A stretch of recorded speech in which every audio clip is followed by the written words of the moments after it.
안녕하세요. 고품격 허세방송 허세미술관의 관장 이한입니다.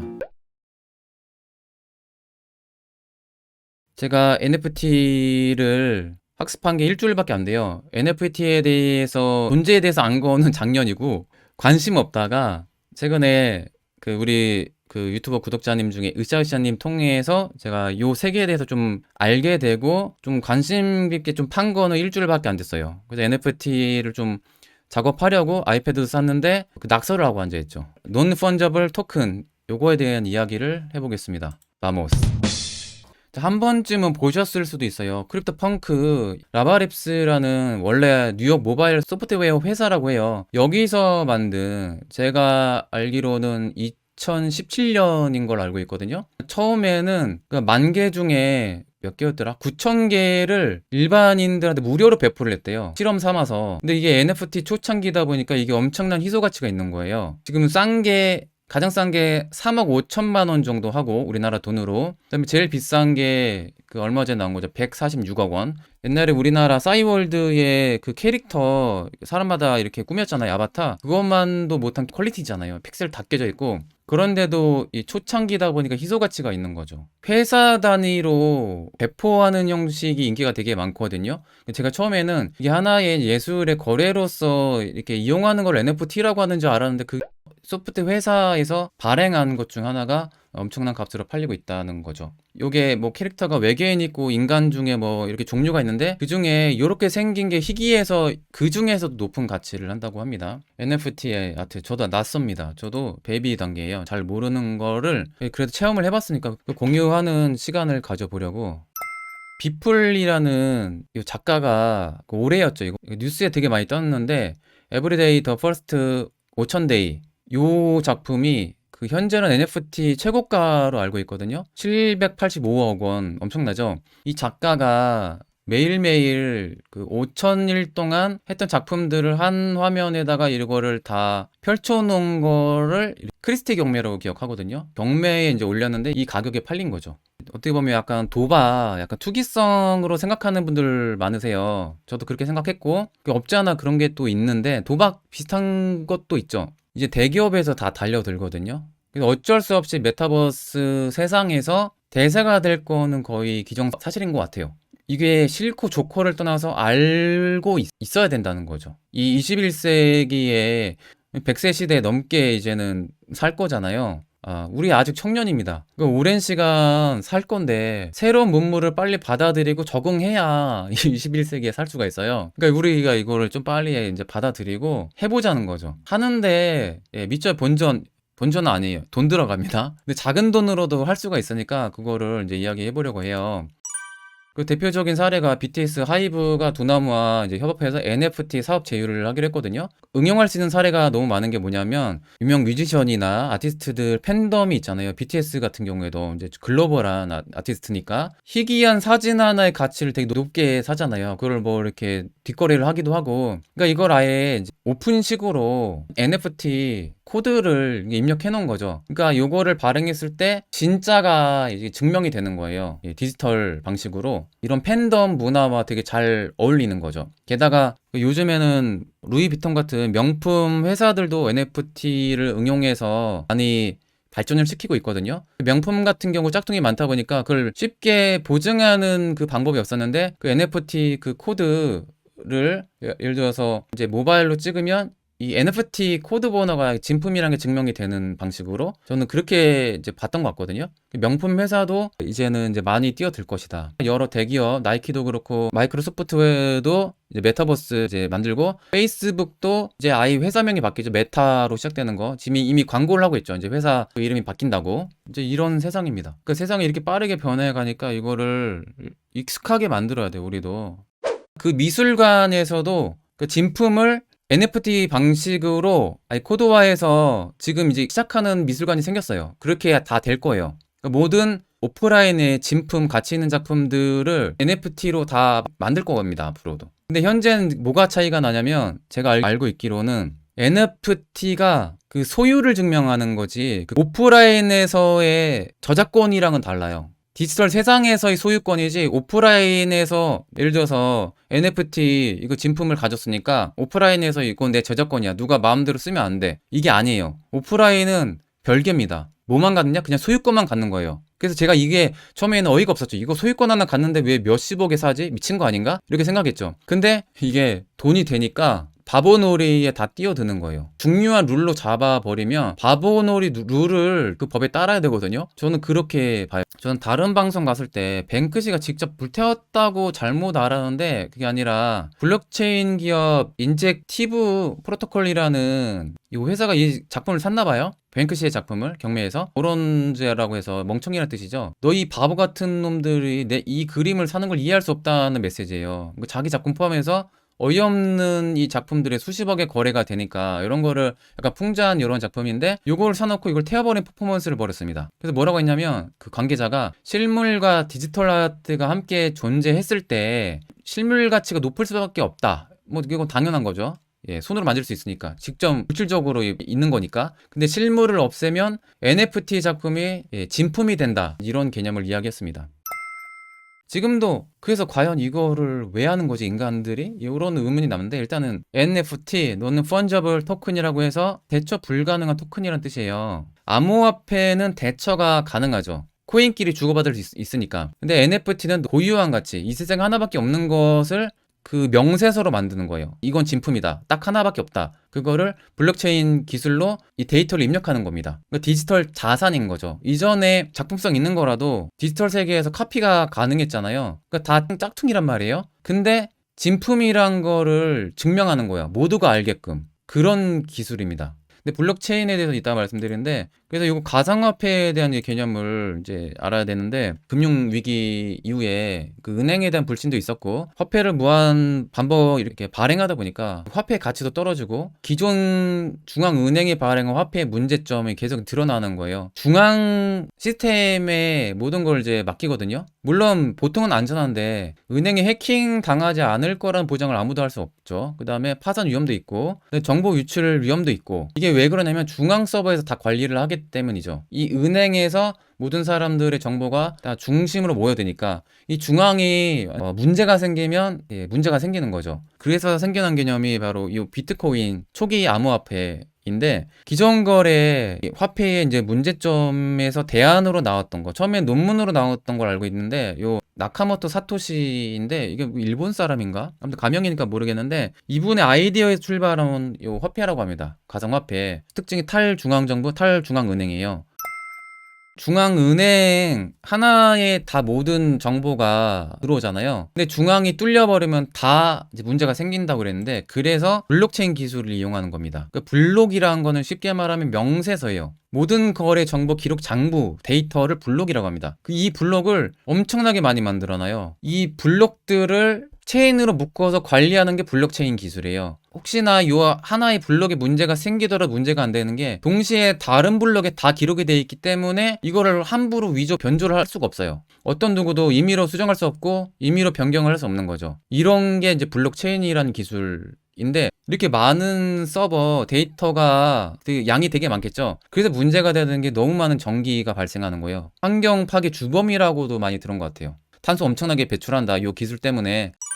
저는 NFT는 예술 거래를 목적으로 하는 방식이라고 생각했어요. 메타버스 세상에서 디지털 화폐를 이용해서. 그러면 기존 예술품이랑 비슷한 거 아닌가? 왜냐면 진짜 오프라인 세상에서도 예를 들어서 고흐의 별이 빛나는 밤이 있다고 쳐봐요. 원작은 딱 하나죠. 근데 그거를 아무리 사진을 찍어도 가짜 이미지라는 건 다 아는 거니까. 그러면 이거 약간 비슷한 개념이 아닌가? 비슷한 것도 있어요. 왜냐면 희소성이 있다는 건 진품이 딱 하나밖에 없으니까. 근데 그런 게 있죠. 우리 예술가들, 아티스트들은 기본적으로 뭐 다는 그런 거 아니지만 겉으로라도 난 돈을 위해서 그림 그린 게 아니야. 내 예술을 위해서 그림 그리는 거야. 뭐 이런 생각을 좀 하는 분들이 있잖아요. 낭만주의적으로. 뭐 고흐도 그랬고 되게 돈을 좀 멀리했던 아티스트들 꽤 있잖아요. 근데 그거 좋다고 볼 수는 없는데 아예 돈으로 거래될 걸 목적으로 화가들이 그림을 그리지는 않았단 말이에요. 전부 다는. 그런 예술가를 좀 멋있게 봤고 돈 없다고 무조건 화가가 가난해야 돼야 미덕이다 그런 건 절대 아닙니다. 화가 잘 살아있죠. 살아있을 때. 근데 뭐가 다르냐면 이 NFT란 자체가 처음부터 토큰이란 말이 붙잖아요. 그러니까 요 개념은 처음부터 자본주의형 아트인 거예요. 그러니까 이 아트라는 게 화폐를 위한 아트입니다. 처음부터 돈을 만들 목적의 아트라는 거죠. 팔 목적인 거예요. 처음부터. 나 돈 장사할 거야. 이게 좀 많이 차이점인 것 같아요. 그래서 회사 단위로 많이 달려들잖아요. 그러니까 이거는 아예 화폐를 만들 목적의 수단인 거죠. 그러니까 아트는 그냥 하위예요. 그 목적이 아니에요. 제 생각에는. 그게 많이 다른 겁니다. 처음부터 이거는 화폐의 목적이다. 희소성 있는 모든 게 다 거래가 가능한 거죠. 음성도 되고 그 캡처했던 이미지가 될 수도 있고 어떤 이상한 사람이 카톡 날르는데 되게 기분 나쁘게 욕을 냈다. 그 너무 불쾌한 기분을 디지털 자산으로 기록하려고 캡처한 이미지를 올렸다. 그것도 하나의 소스가 될 수 있는 거고 그게 밈화되고 유행이 돼버리면 이게 가치가 돼버린 거고 제일 중요한 건 희소성인데 그럼 예술에서 무조건 희소성이 있다고 중요한 가치를 인정받느냐 그런 건 아니잖아요. 작품성도 있고 그 화가의 뭐 스토리도 있어야 되고 뭐 개연성도 있고 뭐 별걸 다 따지잖아요. 여기 세상에서는 일단 희소성이 되게 중요한 가치라는 거죠. 그리고 인지도 이게 좀 뭔가 좀 많이 차이가 납니다. 암호화폐에 좀 문제점이 많긴 하죠. 사기치는 이런 이제 업체도 있고 오징어 게임이 이슈다 보니까 오징어 게임 토큰을 만들었어요. 오징어 게임 영화 제작사에서 만든 게 아니라 한 업체에서 스퀴드라고 해서 이 토큰을 발행했는데 엄청나게 이제 인기가 많아가지고 쭉 올라가다가 이걸 다 빠져버렸어요. 먹튀였거든요. 이건 사기죠 거의. 그래서 이런 경우도 있으니까 그 암호화폐도 많이 공부를 하고 투자를 해야겠죠. 아무튼 다시 돌아와서 그 대표적인 그 유명한 그 예시를 보여드리면 니앙캣이라고 부르나요? 이게 2007년도에 처음 만들어졌는데 당시 인터넷에서 이 고양이가 우주 속을 날아다닌 요게 인기가 많았나 봐요. 그래서 10년 뒤에 그 NFT에 이거를 이제 만들었는데 그때 유행했던 고양이 캐릭터잖아요. 근데 이게 이제 NFT로 발매돼서 되게 인기가 많았던 거죠. 희소 가치를 인정해서 5억 5천만 원에 낙찰됐다는 그런 거죠. 그러니까 뭐가 또 여기서 이제 중요하냐면 인터넷에서 날아다니는 그 GIF 파일이나 원본이나 똑같거든요. 우리가 보는 거는. 근데 NFT 화하면 거기에 디지털 증명서, 장부, 기록서가 찍히는 거죠. 그래서 위조를 못 하는 거예요. 함부로 내게 진품이라고 바꿀 수가 없는 거죠. 하지만 중요한 건 단지 소유권이라는 거죠. 근데 그 소유권을 아주 중요한 가치로 여기는 게 요 세상입니다. 생각나는 김에 여러분 구독, 좋아요 눌러주시길 바랍니다. 메타버스 세상 안에서 이게 가치가 있다. 근데 그 가치를 현재 화폐로 바꿀 수 있으니까 진짜 돈이 되는 겁니다. 이게 또 현실 세상과 연동은 되는 거죠. 이 매트릭스 비유 되게 많이 하고 초창기 싸이월드랑 많이 비교를 해요. 싸이월드도 하나의 메타버스 세상인 건 맞거든요. 그걸 잘 발전시켰으면 세계적인 NFT 회사가 됐었을 텐데 크립토 키티 이것도 되게 인기가 많고 여러 가지 캐릭터를 다양하게 그 회사에서 출시를 하거든요. 그래서 그걸 NFT로 발행을 해서 인지도가 없는 경우에는 처음에 되게 싸게 뿌린다던가 행사용으로 이렇게 무료로 배포한다던가 뭔가 혜택을 주곤 하는데 이게 초창기에 그랬던 것들이 엄청난 가치가 생기는 거라고 볼 수가 있죠. 그래서 그런 회사 단위로 NFT를 이제 발행하는 경우에는 뭐 10,000개씩 막 찍죠. 여러 캐릭터를.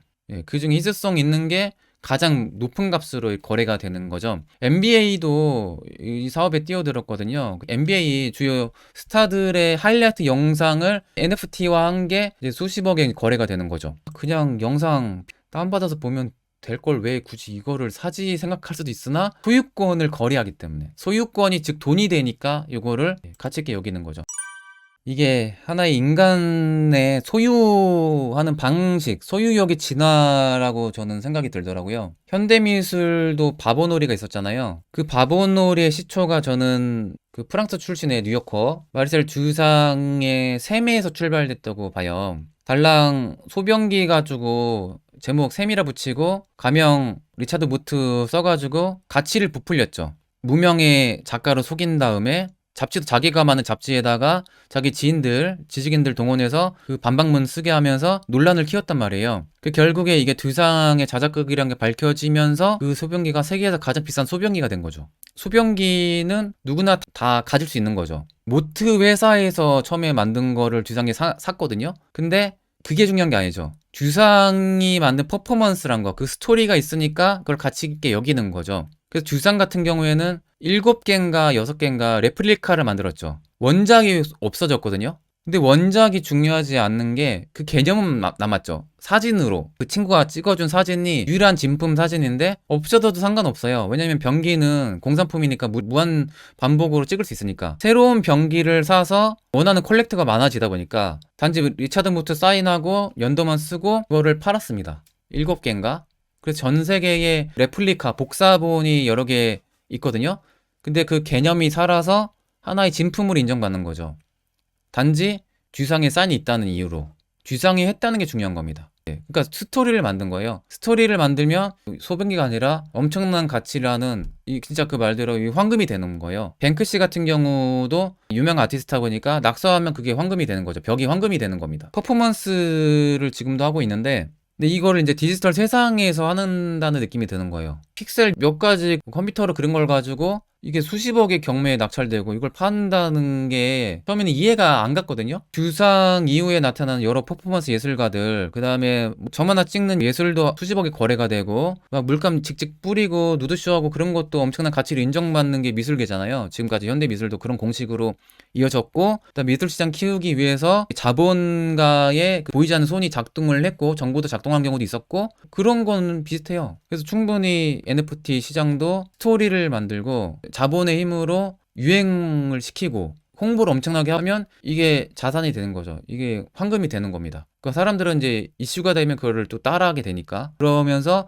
손해보는 사람도 되게 많을 거고 바보놀이에서 진짜 바보가 되는 경우도 있을 테고 바보놀이를 잘 설계한 사람은 엄청난 수익을 챙길 거고 그래서 되게 중요한 게 뭐냐면 NFT는 팬덤이 있으면 되게 유리합니다. 하이브가 이 NFT 시장에 이제 진출한 거죠. 무조건 유행할 거고 희소 가치가 발생할 거니까 크립토 아트 경우에 초창기 멤버들이 오리지널 갱스터라고 불리더라고요. 하나의 커뮤니티를 이뤄서 그들끼리 더 발전시키고 이거 이슈화 시키고 홍보를 하고 만들더라고요. 그래서 커뮤니티가 되게 중요한 거죠. 이걸 하는 사람들이 인원이 되게 많아지고 이슈가 돼야 엄청난 가치를 이제 만든다는 거죠. 예술적인 가치가 아니에요. 어떻게 보면 다른 개념입니다.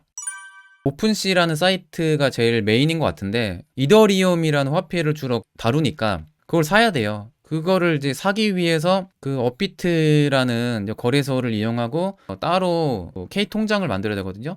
K 통장에 계좌이체 시키고 K 통장에서 업비트로 입금하고 거기서 이더리움을 산 거죠. 이더리움이 지금 500만 원대로 알고 있습니다. 엄청 비싸요. 초반에 이더리움 화폐 산 분들 엄청난 이득을 본 거죠. 그러니까 어쩔 수 없이 NFT를 하려면 암호화폐를 알 수밖에 없어요. 가상화폐. 그래서 제가 요즘 NFT뿐만 아니라 가상화폐에 대해서 공부를 계속하고 있습니다. 새로운 세상이라서. 근데 암호화폐도 그렇고 NFT 이게 또 문제가 많긴 해요. 일단은 처음에 어떤 NFT 처음에 민트를 한 사람이 뭔가를 올렸어요. 근데 그 사람이 다른 사람 거를 도둑질한 다음에 올렸으면요. 이게 진짜 민트한 사람이 원작자인지 확인이 불가능하다는 점. 이게 좀 문제점이고. 그다음에 NFT 소유자가 어떻게 보면 소유권이긴 한데 저작권이랑은 좀 다른 개념이라서 그런지 몰라도 그 다른 사람이 무단 복사를 하고 마음대로 짝퉁을 만들고 편집을 해도 그걸 막을 방법이 없다는 거죠. 현재로는. 요거 짝퉁 되게 많이 만듭니다. 뭔가 NFT 시장에서 고가에 거래되면 그 짝퉁 좌우 반전을 한다든지 눈을 엉뚱한 데 붙인다든지 그 아이템을 엉뚱한 거 뭐 이렇게 응용해서 붙인다든지 혹은 비슷한 류의 흑사화된 그런 NFT 엄청나게 만들잖아요. 다 똑같이 따라하니까 너무 별로더라고요. 저는 그래서 그런 픽셀 방식 저건 하고 싶지도 않고 그 기술력도 없고 좀 식상하더라고요. 그래서 저는 그런 걸 지양합니다. 작년에 오비에도 촌놈이 산책하다가 어떤 구독자분께서 NFT에 대해서 어떻게 생각하세요? 이렇게 질문하시더라고요. 그때 이게 NFT가 뭐지? 제가 아는 것만 알아서 그건 모릅니다 이랬거든요. 근데 이거를 이제 방송하고 있네요, 이제. 이 NFT라는 게 말도 좀 어렵고 일단은 NFT를 모르는 사람이 일단 더 많고요. 왜냐면 바닥이 좁으니까 지인들이 다 미술계에 있는 사람들이거든요. 근데 모르는 사람이 제 생각엔 더 많은 것 같아요. 트렌드에 민감하던 디자인 전공한 친구들도 그게 뭐지? 이래요. 아직도 모른다는 거죠. 지금도 늦지 않았습니다. NFT를 알긴 알아야 돼요. 그걸 하면서 다른 아이디어가 떠올릴 수도 있는 거고 용어도 어렵고 개념도 어려운데 이걸 시도하는데 되게 어려움이 많은 게 NFT를 하려면 화폐 종류가 이제 다양하니까 예를 들어 오픈시 같은 경우 메타마스크를 메인으로 써요. 왜냐면 이더리움이란 화폐를 거래를 하거든요. 요 지갑이 있어야 돼요. 근데 다른 화폐로도 거래가 가능해요. 그러면 다른 지갑이 필요합니다. 화폐 종류에 맞게 지갑별로 다 들고 있어야 돼요. 그러면서 연동되는 아이디도 계정이 달라지더라고요. 그래서 그게 되게 번거롭고 접근성이 되게 어렵다라는 거죠. 사용도 되게 헷갈리고, 물론 적응되면 쉽겠지만 전 지금도 업비트에서 입금 출금을 하는 게 너무 어색해가지고 되게 버벅대요. 아직도 어려워가지고. 입금이면 어디서 입금을 말한 거지? 출금이 어디서 어디로 이 출금을 말하는 거지? 이게 너무 헷갈리더라고요. 여러분 첨단을 달리시길 바랍니다. 알아야 돼요. 그래도 결국에 의문이 남은 게 뭐냐면, 와, 인간이란 거는 참 소유욕이 이렇게 진화를 여기까지 했는데 가상의 눈에도 보이지 않는 걸 갖다 가치를 따지고 돈으로 주고받고 그러네? 그럼 죽으면 이게 무슨 의미일까? 과연 또? 더 덥지 않을까? 뭐 하는 거지? 이거 진짜 미친 세상이네? 이런 생각이 들더라고요. 그래서 결론은 이제 이런 겁니다. 바니타스. 제가 바니타스의 개념에 대해서 여기 이제 책에다가 이야기한 적이 있는데, 종교회에서는 주로 메멘토 모리라고 부르고, 스틸라이프, 정모라 그리는 화가들은 바니타스란 주제로 많이 그리죠. 해골 혹은 시계가 있는 경우 연기 같은 거, 그럼 시간의 유한성, 시간의 덧없음, 물욕의 허무함, 뭐 이런 거를 뜻하잖아요. 결국에 이런 겁니다. 죽고 난 다음에 이런 게 무슨 가치가 있는 거지? 그리고 손에 잡혀야 뭔가 의미가 있지 않을까? 내 손에 있어야 되고, 사진도 솔직히 찍고 인화를 해야 좀 보고 또 추억도 간직하고 하는데, 이 디지털 세상에 있으면 안 보게 되는 경우도 있고, 실제로 갖지 않은 거, 디지털 세상에서, 가상의 세상에서 소유한 것 자체가 돈이 되니까 이걸 거래는 한다 치셔도 이해는 했는데, 그래도 이게 죽음과 연관 지었을 때 이게 결국에 뭐 하는 거지? 죽으면 다 덧없다. 그 NFT의 수익을 가지고 사는 동안에 의미 있게 쓰고 행복을 누리면 좋지 않을까 싶습니다. 끝까지 방송을 잘 봐주셔서 감사합니다. 자, 저는 허세 미술관의 관장 이한이었습니다. 감사합니다. 부에나스 노체스.